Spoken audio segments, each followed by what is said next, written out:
Hello, and welcome to my TearRing Saga Champions of Utena low turn count playthrough. Let's jump straight in with Chapter 1. The story at this point is that Runan, heir to the Duchy of Roselia, has been forced to flee to the Kingdom of Weld after an invasion by the Empire of Canaan.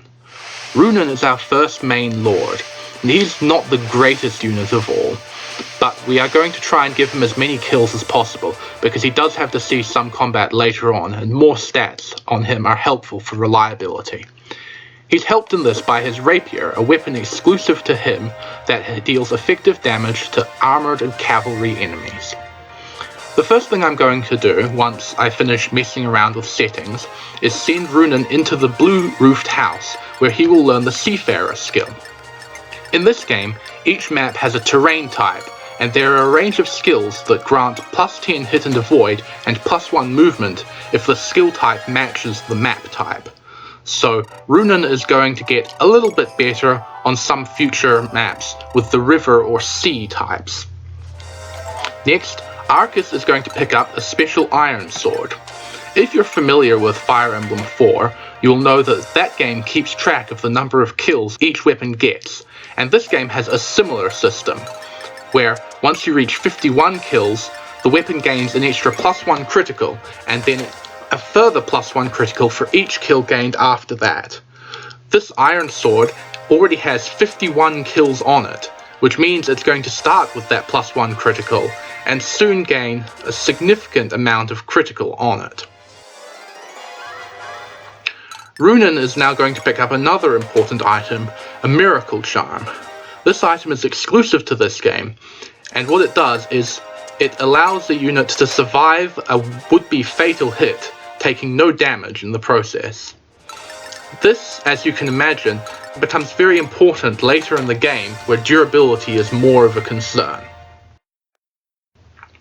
I've been ignoring the lower half of the map so far because only one of our units can actually reach it. Down there are 2 ally units fleeing from the enemies who spawned in at the end of turn 1. These are Sasha, the Princess of Weld, and her retainer, Kate, and they are fleeing from soldiers sent by a lord attempting a coup d'etat in the absence of the king. Garo is the only one of our units who can reach the mainland at this point due to the drawbridge being up and Garo's ability to walk on water. He has pretty good combat for this stage of the game, but his movement is poor, so he's not going to remain strong for very long.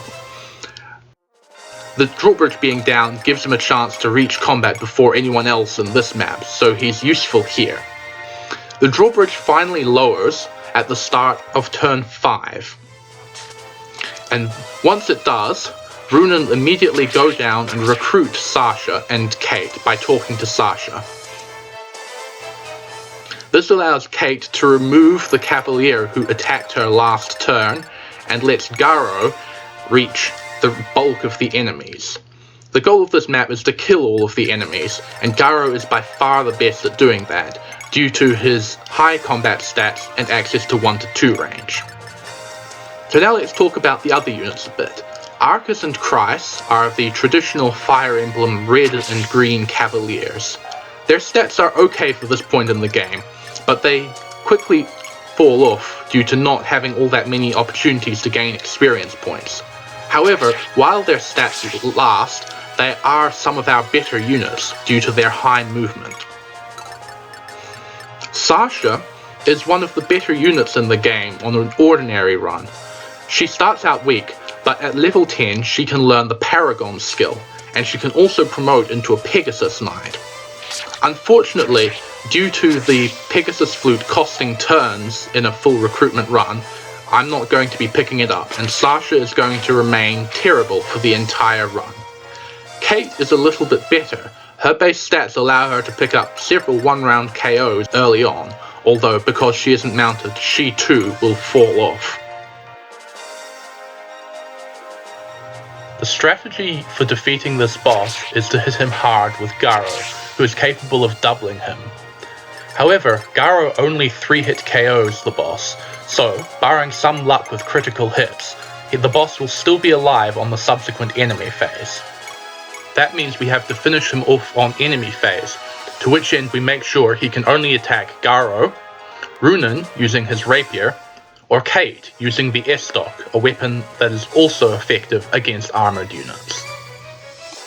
After Garo chips at the boss, we have Christ help defeat Runan, the last generic enemy on the map. One thing I didn't mention earlier about Christ is that his base mastery is sufficient to use a javelin, giving him a 2-range option in a pinch, although it slows him down far too much for him to be doubling anything. On this enemy phase, the boss generally prefers to go for Garo, probably due to a combination of the Tomahawk's base 54 hit making Garo the least accurate of his 3 options, and Garo being the only one who doesn't have effective damage against him. I have had him go for Kate on a previous attempt when Garo missed one of his initial 2 attacks, because that meant that Kate couldn't cleanly finish him off. But on that particular attempt, Kate decided to get a low percent critical hit and finish him off anyway. In this attempt, as usual, he suicides into Garo, ending the map in 6 turns. After that, we move out to the world map, a returning feature from Fire Emblem Gaiden in this game. On the world map is where we're going to be doing most of our shopping and saving, and it's also where the story scenes occur, although I will be skipping all of those. And that's pretty much all I have to say for this video. Thank you for watching, and I will see you next time.